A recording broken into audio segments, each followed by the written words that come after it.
논술을 위한 인문고전 독서는 하지 마라. 조선시대 과거시험 공부의 정석을 깨트리는 한 선비가 있었다. 그는 아들에게 쪽집게 선생님을 붙여주지도 않았고 여러 책을 짜기 위한 교재를 공부하지도 않았고 기출문제집을 외우게 하지도 않았다. 초등학교 때부터 학생들은 논술학원에 등록해 체계적으로 첨삭 지도를 받는다. 중고등학교 때 논술 과외를 겸하기도 한다. 일본은 수백 수천만 원에 달하는 쪽집게 논술 과외를 받는다. 하지만 논술 점수는 별로 좋지 않다. 이는 우리나라 학생들이 대부분 경험하는 일이다. 조선시대에도 비슷했다. 사대부 집안의 자녀들은 어릴 때부터 과거시험 공부를 전문적으로 가르치는 선생님에게 체계적인 지도를 받았다. 하지만 그런 식으로 공부해서 특별한 성적을 거둔 사례는 없었다. 그래도 그 방법은 과거시험 공부의 정석으로 통했다. 마치 오늘날의 논술학원과 과외가 대입 논술시험 공부의 정석으로 통하듯이 조선시대 과거시험 공부의 정석을 깨트린 한 선비가 있었다. 그는 아들에게 쪽집게 선생님을 붙여주지도 않았고 기출문제집을 외우게 하지도 않았다. 대신 인문고전 독서 교육을 시켰다. 이들의 독서가 어느 정도 무르익자 그는 비로소 과문을 짓게 했다. 오늘날로 말하면 논술 모의고사를 보게 한 것이다. 그 과문을 본 선비들은 글재주가 놀랍다며 다들 칭찬했다. 아들을 통해 인문고전 독서 교육의 효과를 경험한 그는 다른 학생들을 대상으로 아들과 동일한 교육을 했다. 그러자 다른 학생들도 아들과 동일한 결과가 나왔다. 그 선비는 바로 타산정약용이다. 오늘날에도 논술시험 공부의 정석을 깨트린 인물들이 있다. 단국대학교 이해명 교수다. 그는 초등학교 아들에게 논어와 맹자를 직접 가르쳤다. 그리고 중고등학교 내내 아들에게 직접 산정한 인문고전을 읽게 했다. 구체적으로 다음과 같이 했다. 초등학교 5, 6학년 명심보감, 논어, 맹자를 한문 원전을 모두 필사하면서 외우는 방식으로 읽혔다. 중학교 장자의 장자, 사마천의 사기열전, 호메로스의 일리아스 오디세이, 영국에 관한 서한, 에드워드 기반의 로마 제국 세망사, 애덤 스미스의 국부론 등을 원서로 읽혔다. 고등학교 플라톤의 국가, 아리스토텔레스의 정치학, 마키아벨리의 군주론, 루소의 사회계약론, 셰익스피어의 희곡집, 괴테의 파우스트, 마르크스의 자본론, 프로이트의 꿈의 해석 등을 원서로 읽혔다. 결과는 놀랍다. 이해명 교수의 아들은 고등학교 재학 시절 5회 응시한 전국 논술 경시대회에서 최우수상을 3회 수상했고 2회 입상했다. 심사위원들의 평은 마치 다산 정약용 선생의 아들 정학연의 과문을 접한 선비들의 평을 연상케 한다. 고등학교 2학년의 글이라고 믿기 어려울 정도로 탁월한 완성도를 보여준다. 평자가 강평에서 쓰고자 했던 내용이 이미 답안에서 거의 완벽에 가깝게 논의되고 있어서 평자가 더 이상 첨가할 사항이 없다. 이해명 교수는 져서 이제는 아버지가 나서야 한다에서 위의 사례보다 더욱 놀라운 진실을 들려준다.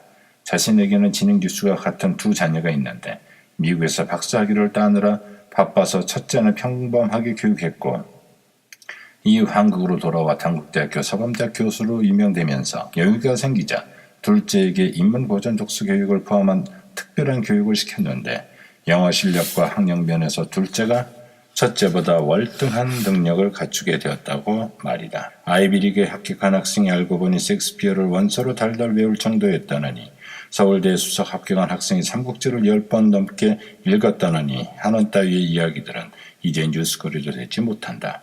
하지만 안타깝게도 우리나라에서도 실시되고 있는 인문고전 독서 교육 중에 제대로 된 것은 없다고 보아도 무방하다. 고통스러운 이야기지만 무의미하다고까지 말할 수 있다. 독서의 목적이 고작해 명문대학 입학이기 때문이다. 이거를 읽는 독자들은 작은 것을 탐하다가 큰 것을 놓치는 우를 범하지 않기를 바란다. 인문고전 독서 교육의 목적을 대학 입학에 두지 마라. 그것은 논술학원에서나 할 일이다. 독서의 목적을 인간이 도달할 수 있는 최고의 경지에 두기 바란다. 그것은 아이의 두뇌를 근본적으로 변화시키는 경지다. 평범한 아이를 세종, 이순신, 정약용, 박지원, 허균, 김구, 레오나르도 다빈치, 처칠, 에디슨, 아인슈타인 같은 인물로 키워내는 경지이다. 감히 말하고 싶다. 어떤 아이든 인문고전 독서 교육을 제대로 받기만 하면 두뇌가 변화하는 경험을 할 수 있다고. 인간은 본래 천재로 태어났다는 것이 교육학의 정설이다. 그런데 당신의 아이는 왜 천재가 아닐까? 이유는 간단하다. 천재에게 교육받아본 적이 단 한 번도 없기 때문이다. 이제껏 당신의 아이는 평범하게 이룰 데 없는 사람으로부터 교육을 받아왔다. 만일 앞으로도 똑같은 일이 계속된다면 어떻게 될 것 같은가? 당신의 아이도 그들처럼 된다. 이제부터는 당신의 아이가 천재를 만날 수 있게 하라. 인류의 역사를 새로 쓴 위대한 천재들이 필생의 힘을 기울여 집필한 위대한 고전의 세계에 빠지게 하라. 이 책의 부록 1에서 제시하는 이지상 인문고전 독서 교육 단계별 추천 도서에 따라 아이들에게 책을 읽히기를 권한다. 시간은 평일 1~2시간, 휴일 3시간이 적당하다. 유치원부터 초등학교 2학년까지는 인문고전 독서를 전혀 시키지 않기를 권한다. 이때는 마음껏 뛰어노는 게 최상의 공부다.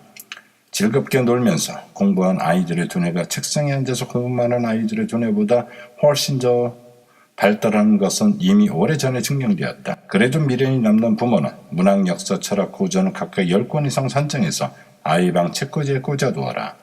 어릴 적 내 방에는 인문 고전이 쌓여 있었다. 아버지가 대단한 책 수집가였는데 당신의 방에 책을 꽂아둘 공간이 없자 내 방에 두셨다. 그 책들은 10년 가까이 내 방에 있었다. 물론 나는 10대 시절에 단 한 권의 고전도 읽지 않았다. 하지만 약 100여 권에 달하는 인문 고전을 매일 마주하고 보니 고전이 친숙하게 느껴졌고 언젠가는 그 책들을 읽어야 한다는 의무감을 갖게 되었다. 그런 친숙함과의 의무감이 20대 시절에 인문 고전 독서에 큰 힘이 되었음을 두말할 나이였다. 초등학교 3, 4학년 때는 인문 고전 저자들의 이름을 수시로 들려주면서 그들이 얼마나 특별한 삶을 살았고 또 얼마나 위대한 책을 썼는지 등에 관해서 알려주어라. 쉽게 말해서 동기부여를 해주라는 의미이다. 그러면 초등학교 5학년부터 시작될 인문 고전 독서 교육에 높은 기대감을 갖게 될 것이다. 어떤 부모들은 초중고생 눈높이에 맞게 쓰인 인문 고전이나 인문 고전을 재미있게 풀어 쓴 만화책 등을 읽히는 것은 어떠냐고 묻는다. 물론 그런 책을 읽히는 것은 좋다. 하지만 그것은 내가 말하는 독서는 아니다. 이지성의 인문 고전 독서는 두뇌의 근본적인 변화를 목적으로 한다. 변화는 단 한 페이지를 넘기는데 하루 혹은 일주일 이상의 노력을 요하는 어려운 책들을 읽음으로써 이루어진다. 즉 자신보다 몇십 배 또는 몇백 배 높은 사고 능력을 가진 천재와 씨름하는 과정에서 얻어진다.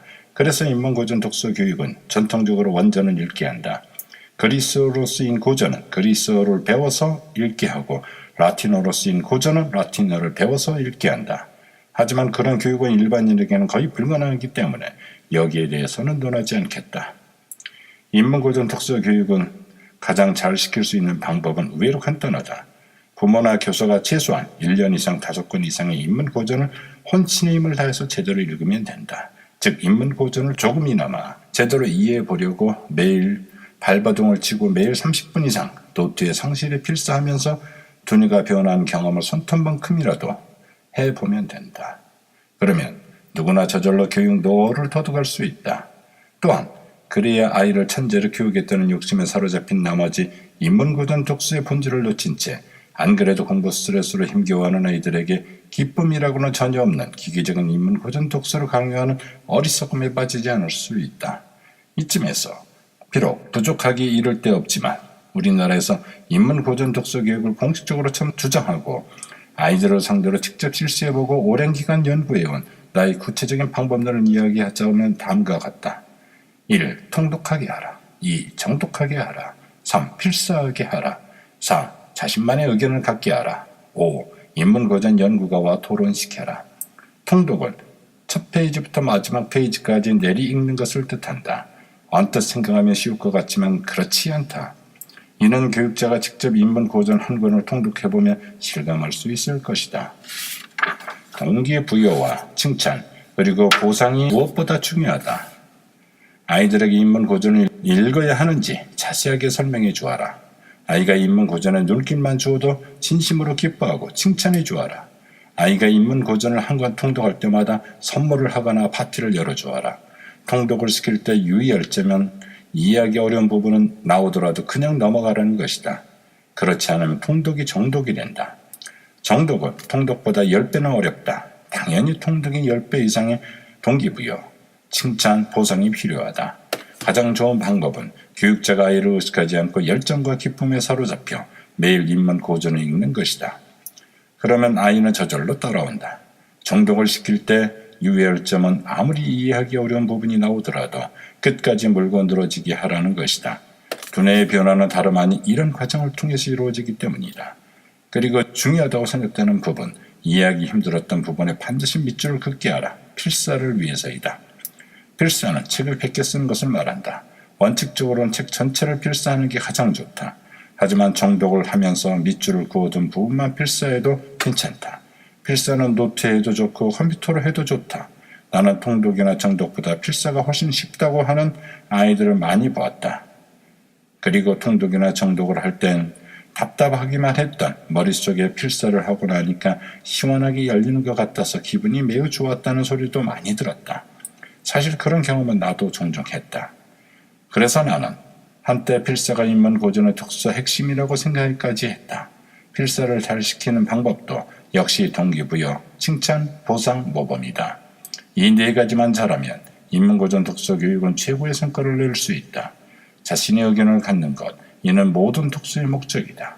나는 통독, 정독, 필사를 제대로 한 아이들이 자연스럽게 자신의 의견을 갖게 되는 것을 많이 목격했다. 때문에 교육자가 굳이 나설 필요는 없다고 생각한다. 하지만 적절한 질문을 던져줄 필요는 있다. 이를테면 아이가 밑줄 그은 부분을 보고 넌 이 사람이 왜 이렇게 했다고 생각하니? 라든가 이 부분에서 무엇을 느꼈는지 밑줄을 그은 거니 같은 질문을 하는 것이다.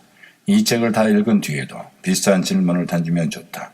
대부분의 아이들은 교육자의 질문을 제대로 답하지 못한다. 이는 대부분의 자신의 의견이 없어서가 아니라 자신의 의견을 표현하는데 서툴기 때문이다. 교육자는 아이가 자기의 의견을 모두 표출할 수 있도록 꼬리에 꼬리를 무는 질문을 던져줄 필요가 있다. 조금 이상하게 들릴 수도 있겠다. 나는 인문고전 연구가가 아닌 사람과 인문고전 독서 토론하는 것을 권하지 않는다. 특히 초중고 학생들끼리만 하는 토론은 두 손 들어 말리고 싶다. 이유는 간단하다. 인문고전 독서교육은 두뇌의 비약적 성장을 목표로 한다.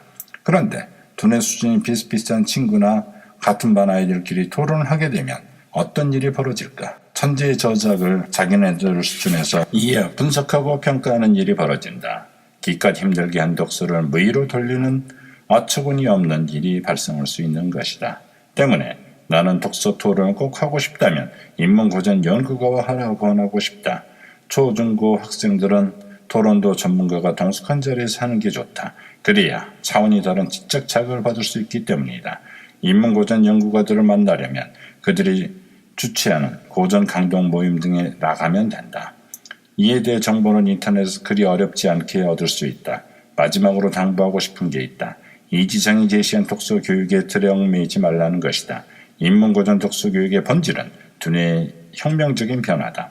이 변화는 내가 제시하는 독서 교육의 틀을 열심히 잘 따른다 해서 얻어지는 것이 아니다. 그것은 교육자의 열정과 사랑을 통해서 얻어진다. 교육자 자신이 얼마만큼 치열하게 책을 읽었는가, 교육자가 아이에게 인문고전을 읽는 기쁨을 전달해주기 위해 얼마나 노력했는가, 교육자가 아이들을 얼마만큼 사랑으로 대했는가에 달려있다. 즉 최고의 인문고전 독서교육 노하우는 당신의 두뇌와 심장 속에 있다.